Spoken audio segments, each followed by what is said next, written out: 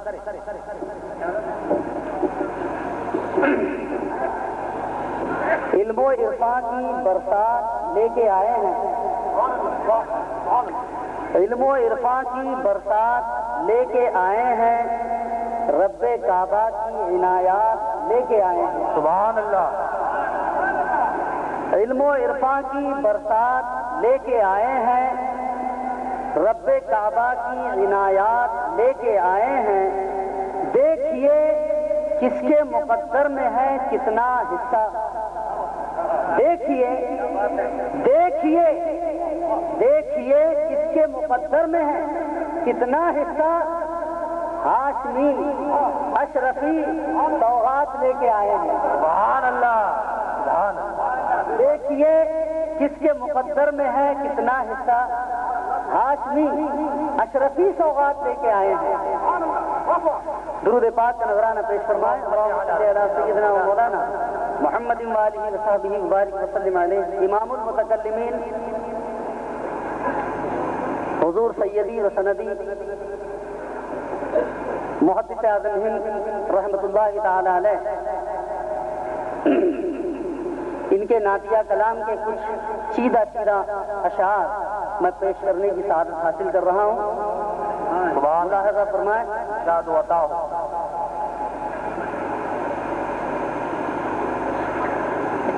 دو جہاں میں دھوم ہے،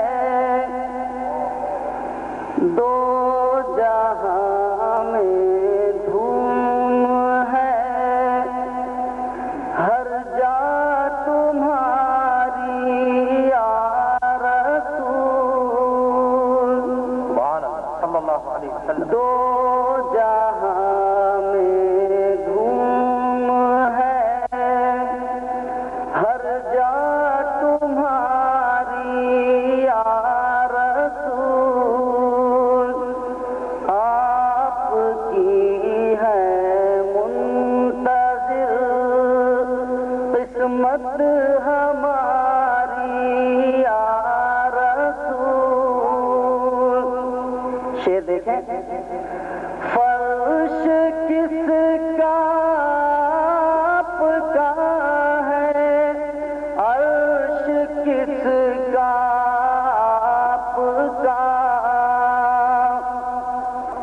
فرش کس کا آپ کا ہے، عرش کس کا آپ کا، آپ ہی کے دم سے یہ، آپ ہی کے دم سے یہ رونق ہے ساری یا رسول، آپ ہی کے دم سے، آپ ہی کے دم سے یہ رونق ہے ساری یا رسول۔ اور یہ شعر کو ملاحظہ فرمائیں۔ اللہ اللہ آپ کا دیدار ہے، دیدار حق، اللہ اللہ آپ کا دیدار ہے، دیدار حق، آپ کا دربار ہے، در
آپ تمام حضرات کی طرف سے میں یہ شعر بارگاہ رسالت میں حضور غازی ملت کو وسیلہ بنا کر پیش کر رہا ہوں.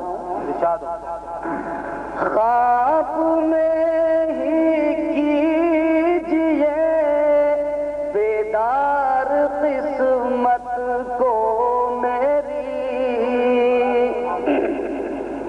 خواب میں ہی کیجئے بیدار قسمت کو میری، رحم کے قابل ہے میری، رحم کے قابل ہے میری دل فگاری یا رسول، رحم کے قابل ہے میری دل فگاری یا رسول، یا رسول اللہ دہائی ہے دہائی آپ کی،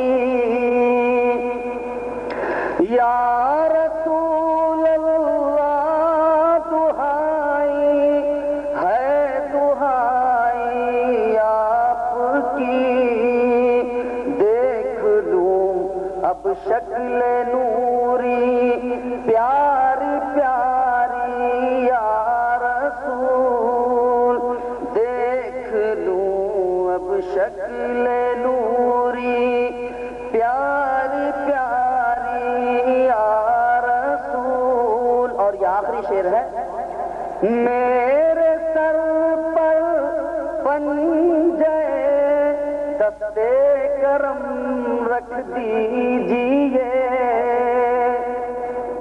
میرے سر پر پنجے دستے کرم رکھ دیجئے، نہر رحمت کی ہوئی تھی جن سے جاری یا رسول، نہر رحمت کی ہوئی تھی جن سے جاری یا رسول. اور یہ مقطع ہے. آپ کے در پر ہے حاضر مثل سید بے شمار، آپ کے در پر ہے حاضر مثل سید بے شمار، ترکیو رومیو ہندی یو بخاری یا رسول، ترکیو رومیو ہندی یو بخاری یا رسول، آپ کی ہے منتظر قسمت ہماری یا رسول. السلام علیکم. مجمع میں جہاں کہیں جناب حکیم فرید صاحب موجود ہوں، ان سے گزارش ہے کہ اسٹیج پر تشریف لے آئے. جناب حکیم فرید صاحب. حاضرین گرامی، اب آپ کے سامنے جو ذات گرامی تشریف لانے والی ہے وہ ہے شہزادہ حضور غازی ملت حضرت علامہ مولانا سید محمد نورانی میاں صاحب قبلہ، کہ وہ تشریف لائیں گے اور اپنے کلمات حسنات سے ہمیں نوازیں گے انشاءاللہ. میرا یہ دعویٰ ہے، میرا یہ یقین ہے، حق یہ ہے کہ میرا یہ ایمان ہے کہ ان کا خطاب سننے کے بعد ہم آپ سبھی مل کر یہ شعر پڑھنے پر مجبور ہو جائیں گے کہ علی کا گھر بھی کیا گھر ہے، اس گھر کا ہر ایک بچہ جہاں پیدا ہوا شیر خدا معلوم ہوتا ہے. نعرہ لگائے، نعرہ تکبیر، نعرہ رسالت، نعرہ رسالت. شہزادہ غازی ملت، خانوادہ اشرفیہ، جشن تاجدار مدینہ، نعرہ تکبیر.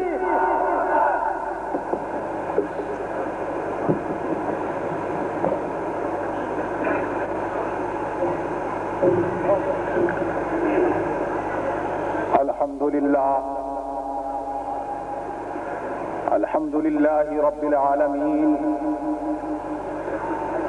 والصلاة والسلام على أشرف الأنبياء والمرسلين وعلى آله وأصحابه وأزواجه وأهل بيته وعلماء أمته وشهداء محبته أجمعين. أما بعد فأعوذ بالله من الشيطان الرجيم. بسم الله الرحمن الرحيم. وما أرسلناك إلا رحمة للعالمين. صدق الله العلي العظيم وبلغنا رسوله النبي الأمين الكريم ونحن على ذلك لمن الشاهدين والشاكرين والحمد لله رب العالمین. بارگاہ رسالت میں درود پاک کا ہدیہ پیش کریں. اللهم صل علی سیدنا مولانا محمد وعلى آل سیدنا مولانا محمد کما تحب وترضى بأن تصلي عليه صلاة وسلام عليك يا رسول اللہ. ایک مرتبہ اور ہدیہ صلاۃ پیش فرما لیں. اللهم صل علی سیدنا جد الحسن والحسین وعلى آل سیدنا جد الحسن والحسین. نبی اور آل نبی پر ایک مرتبہ اور باواز بلند صلی اللہ علی النبی امی والہ صلی اللہ علیہ وسلم. صلو علیہ صلاۃ وسلام علیک یا رسول اللہ صلی اللہ تعالی علیہ وسلم. عزیزان محترم،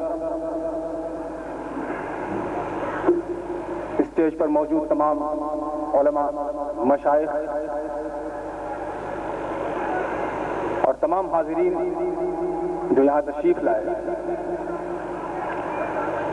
سرزمین پونا پر یہ میرا پہلا اتفاق ہے، پہلی آمد ہے، اور آنے کے بعد آج آپ کے سامنے تقریر کرنے کا بھی موقع ملا. ویسے میرے بعد جس عظیم الشان خطیب کی خطاب کو آپ کو سماعت فرمانا ہے، جسے دنیا شہزادہ حضور محدث اعظم ہند خطیب العالم غازی ملت حضرت علامہ الحاج الشاہ سید محمد ہاشمی میاں شرفی الجیلانی کے نام سے جانتی اور پہچانتی ہے، اصل انہی کی تقریر ہے. مجھے تو یوں سمجھ لیجئے کہ میں آنے والے خطیب کی تمہید بن کر آیا ہوں. سبحان اللہ. حضرات، میں نے جس آیت کریمہ کی تلاوت کا شرف حاصل کیا وہ قرآن پاک کی نہایت مشہور و معروف آیت ہے، جس کا سیدھا اور سلیس ترجمہ یہ ہے کہ اے محبوب، ہم نے نہیں بھیجا آپ کو، اے نبی ہم نے آپ کو نہیں بھیجا مگر عالمین کے لیے رحمت بنا کر. وما ارسلناک الا رحمۃ للعالمین. اے محبوب ہم نے آپ کو نہیں بھیجا مگر عالمین کے لیے رحمت بنا کر. اس میں دو لفظ ہے جس کا سمجھنا بہت ضروری ہے. ایک ہے رحمت اور ایک ہے عالمین. کیونکہ اگر آپ نے رحمت اور عالمین کو سمجھ لیا تو اس میں جو معنی ارسال ہے، جس کے معنی بھیجنا کے، وہ خود بخود سمجھ میں آ جائے گا. یہ بات تو پوری طرح طے ہے. تقریباً ہر سنی صحیح العقیدہ مسلمان اس بات کو جانتا ہے اور مانتا ہے کہ قرآن پاک کی اس مشہور آیت میں رحمت للعالمین سے مراد سرکار دو عالم صلی اللہ علیہ وسلم کی ذات مبارک ہے.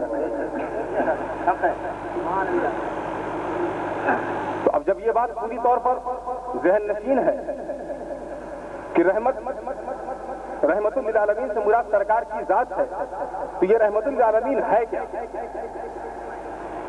رحمت للعالمین کہتے کسے ہیں؟ اسے کہنے کی ضرورت کیا تھی؟ اس کا سمجھنا سب سے زیادہ ضروری ہے.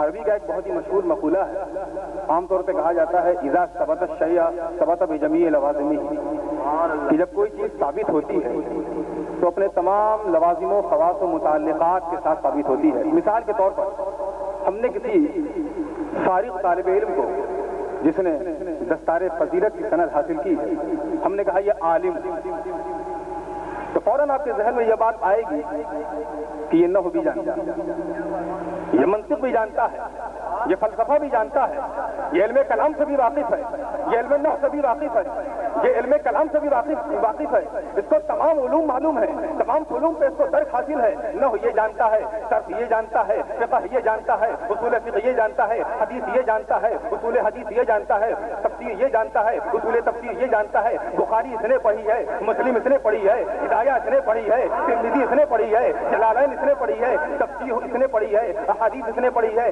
کیوں؟ اس لیے کہ ہم نے جب یہ سمجھ لیا کہ عالم، جب عالم کا ذہن عالم لفظ جب ہمارے ذہن میں آیا تو فوراً یہ بات ہمارے ذہن میں آ گئی، یہ عالم کا اطلاق کس پر ہوتا ہے؟ عالم وہی ہوتا ہے جو نحو کا جاننے والا ہو، عالم وہی ہوتا ہے جو صرف کا جاننے والا ہو، عالم وہی ہوتا ہے جو منطق کا جاننے والا ہو، عالم وہی ہوتا ہے جو تمام علوم و فنون سے واقف ہو۔ تو جب عالم ان تمام فنون اور علوم کے ماہر کو کہتے ہیں، یہ بات آپ نے کیسے جانی؟ صرف اس بنا پہ نہیں جانی کہ ایک آدمی نے عالم کہہ دیا تو آپ نے سب سمجھ لیا، سب ہو گئے۔ اس لیے کہ جب کوئی عالم ہوتا ہے تو اس کے لیے یہ چیزیں لازم ہیں۔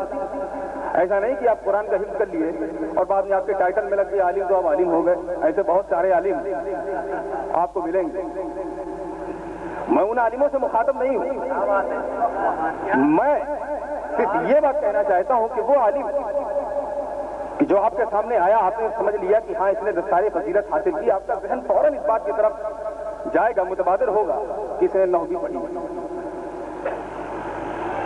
تو جب کوئی چیز ثابت ہوتی ہے تو اپنے پورے جمی اور لوازمات کے ساتھ ثابت ہوتی ہے۔ پھول کی ایک مخصوص خوشبو ہے، مگر جب گلاب کا تصور ذہن میں آتا ہے تو اس کی ایک مخصوص خوشبو ہے، اس کی ایک مخصوص سرخی ہے، اس کا ایک مخصوص حسن ہے۔ جب ہم نے گلاب کہہ دیا تو تمام پھول چھڑ جائیں گے، اس لیے کہ پھول کا ایک گلاب کا ایک مخصوص حسن ہے، گلاب کا ایک مخصوص رنگ ہے، گلاب کی ایک مخصوص خوشبو ہے۔ معلوم ہوا کہ جب کوئی چیز ثابت ہوتی ہے تو اپنے تمام لوازمات کے ساتھ ثابت ہوتی ہے۔ اب جب قرآن نے سرکار کو رحمت للعالمین کہہ دیا تو اب رحمت کے جو لوازمات ہیں، رحمت کے جو متعلقات ہیں، رحمت کے جو خواصیات ہیں وہ بھی ثابت ہوں گئی۔ اب ہمیں یہ تلاش کرنا ہے رحمت کے لیے کیا چیزیں ضروری ہیں، رحمت کے لیے کیا چیزیں ضروری ہیں، کیا وہ میرے سرکار میں ہے کہ نہیں۔ کوئی بدعقیدہ اگر یہ اعتراض کرے ایسی چیز نہیں ہے تو ہم فوراً ثابت کریں گے اگر رحمت ہے، اگر سرکار عالمین کے لیے رحمت ہے تو یہ بھی چیز ضروری ہے، اگر سرکار عالمین کے لیے رحمت ہے تو یہ بھی چیز ضروری ہے۔ اب ہمیں تلاش کرنا ہے میرے دوستوں کہ عالم رحمت کے لیے کیا کیا چیزیں ضروری ہیں، رحمت کے لیے کیا چیزیں ضروری ہیں۔ پہلے میں عالمین پہ گفتگو کروں گا، پھر رحمت پہ گفتگو کروں گا۔ سب سے پہلے میں عالمین کو سمجھا دوں، اس کے بعد میں رحمت کو سمجھاؤں گا۔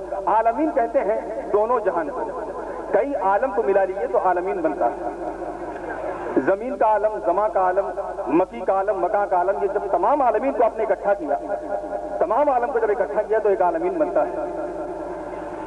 اور سرکار نے فرمایا ارسلت الی الخلق کافہ، میں تمام مخلوق کے لیے بھیجا گیا ہوں۔ معلوم ہو گیا یہیں سے کہ سرکار نباتات کے لیے بھی بھیجے گئے ہیں، سرکار حیوانات کے لیے بھی بھیجے گئے ہیں، سرکار جمادات کے لیے بھی بھیجے گئے ہیں، سرکار بہائم کے لیے بھی بھیجے گئے ہیں، سرکار حیوانات کے لیے بھی بھیجے گئے ہیں، چرندوں پرند کے لیے بھی بھیجے گئے ہیں، برگ و ثمر کے لیے بھی بھیجے گئے ہیں، شمس و قمر کے لیے بھی بھیجے گئے ہیں، شجر و حجر کے لیے بھی بھیجے گئے ہیں، ہمارے لیے بھی بھیجے گئے ہیں، تمام دنیا کے لیے بھیجے گئے ہیں، ملک کے لیے بھیجے گئے ہیں، وطن کے لیے بھیجے گئے ہیں، گاؤں کے لیے بھیجے گئے ہیں، قريہ کے لیے بھیجے گئے ہیں، شہر کے لیے بھیجے گئے ہیں۔ اب جب ہمیں یہ معلوم ہو گیا کہ عالمین اسے کہتے ہیں جس پر تمام پورے عالم کا اطلاق ہو، زمین کا جس پر اطلاق ہو اسے عالمین کہتے ہیں، جس پر مکان کا اطلاق ہو اسے بھی عالمین کہتے ہیں، جس میں حیوانات شامل ہو اسے عالمین کہتے ہیں، جس میں جمادات شامل ہو اسے عالمین کہتے ہیں، جس میں برگ و ثمر شامل ہو اسے عالمین کہتے ہیں، جس میں شمس و قمر شامل ہو اسے عالمین کہتے ہیں، جس میں شجر و حجر شامل ہو اسے عالمین کہتے ہیں۔ جب یہ بات ہمارے ذہن میں آ گئی تو ہم نے فوراً سمجھ لیا رحمت للعالمین سے کہ جب عالمین میں یہ چیزیں داخل ہیں اور سرکار ان تمام چیزوں کے لیے رحمت ہے تو سرکار عالمین تمام عالمین کے لیے رحمت ہے، برگ و ثمر کے لیے سرکار رحمت ہے، شمس و قمر کے لیے سرکار رحمت ہے، شجر و حجر کے لیے سرکار رحمت ہے، حیوانات کے لیے سرکار رحمت ہے۔ اللهم صل علی سیدنا مولانا محمد وعلی آل سیدنا مولانا محمد كما تحب وترضى صلی علیہ صلاۃ و سلام علیک یا شہزادہ غوث اعظم، شہزادہ مختوم سمنا، سبحان اللہ۔ اب میں آپ کے ذہن کو مدرسے کی جانب چند سیکنڈ کے لیے موڑنا چاہتا ہوں، کیونکہ میں دیکھ رہا ہوں کہ یہاں پر بہت سارے طالب علم، علماء اور دیگر ہمارے دوست بیٹھے ہوئے ہیں جو تھوڑی سی اصطلاحی بات کو سمجھ سکتے ہیں آپ یہ نہ سمجھیے گا کہ مولانا اپنا پہلے منتر ختم کر دیں پھر میں اپنا سنوں. میں ذرا سا اصطلاحی اور نحوی گفتگو کروں گا. تھوڑی دیر آپ ہو سکتا ہے ڈسٹرب رہیں, بعد میں پھر اپنے مقصد پہ آئیں گے. لفظ رحمت یہ ہے کیا؟ مفسرین کرام نے لفظ رحمت کی دو تفسیر کی ہے. ایک تو یہ جیسا کہ آیت مبارکہ ہے وما ارسلناک الا رحمۃ للعالمین, اس میں ایک مستثنا ہے اور ایک مستثنا منہو ہے جو عام طور پہ تمام علماء جانتے ہیں. اور مستثنا منہو کسے کہتے ہیں, مستثنا کسے کہتے ہیں, اس سے میں ابھی گفتگو نہیں کروں گا, بہت لمبی گفتگو ہو جائے گی. میں صرف یہ بتانا چاہتا ہوں کہ رحمت کا یہاں پر مستثنا منہو سے جو دو تعلق ہے جسے حضرت ابن عباس نے اپنی تفسیر میں بیان کیا ہے وہ ہے کیا؟ پہلی تفسیر یہ سنیے کہ اگر مستثنا منہو اعم علل ہو, اعم علل یہ علت کی جمع ہے, کہ مستثنا منہو اگر اعم علل ہو تو ارسلنا فعل سے رحمت فاعل, ارسلنا فعل سے رحمت مفعول لہو واقع ہوگا. اور تقدیر عبارت اس طرح ہوگی کہ وما ارسلناک لعلۃ من العلل الا لاجل الرحمۃ للعالمین, یعنی اے محبوب میں نے آپ کو کسی کام کے لیے نہیں بھیجا, اے محبوب میں نے آپ کو کسی علت کسی کام کے لیے نہیں بھیجا مگر صرف اس لیے کہ آپ تمام جہان کے لیے رحمت ہیں. کس قدر استثناء کیا ہے رب نے, کس طرح واضح کیا ہے رب نے, یہ محبوب تم تمام جہان کے لیے رحمت ہو. اس کی تفسیر بھی حضرت ابن عباس نے کیا خوب فرمائی. اور دوسری تفسیر یہ ہے کہ اگر مستثنا منہو بجائے اعم علل کے اعم احوال ہو تو ضمیر خطاب سے رحمت جو ہے یہ فاعل واقع ہوگا اور بمانہ مبنی للفاعل ہوگا, اور اس کا ترجمہ راحم کر کے ہوگا, یعنی رحمت بمانہ راحم, جیسا کہ علماء جانتے ہیں. تقدیر عبارت ہوگی وما ارسلناک فی حال من الاحوال الا حال کونک راحما للعالمین, یعنی اے محبوب میں نے آپ کو کسی حال میں نہیں بھیجا مگر اس حال میں درا حال ہے کہ آپ تمام جہان کے لیے رحمت ہیں. یہ تو ہو گئی اصطلاحی گفتگو. اب میں اپنے مقصد پہ آتا ہوں اور آپ کے ذہن کو لے جاتا ہوں, اور آپ بہت ہی باریک ذہنی کے ساتھ سمجھیے کہ اگر ہو رحمت کو چاہے اعم علل مانے یا اعم احوال, دونوں صورت میں سرکار کا راحم ہونا سمجھ میں آتا ہے. چاہے ہم اعم علل مانے, اگر اعم علل مانیں گے تو وہاں پر مبنی للمفعول ماننا پڑے گا, اگر اعم احوال مانیں گے تو مبنی للفاعل ماننا پڑے گا. لیکن بتاویل مفرد وہاں بھی راحم یہاں بھی راحم. معلوم ہوا کہ سرکار رحم فرمانے والے اگر پہلی تفسیر کرو تب بھی ہے, دوسری تفسیر کرو تب بھی ہے. کسی تفسیر سے ایسا نہیں واضح ہوتا ہے کہ سرکار رحم کرنے والے نہیں. معلوم ہوا کہ سرکار راحم دونوں تفسیروں کے مطابق ہے.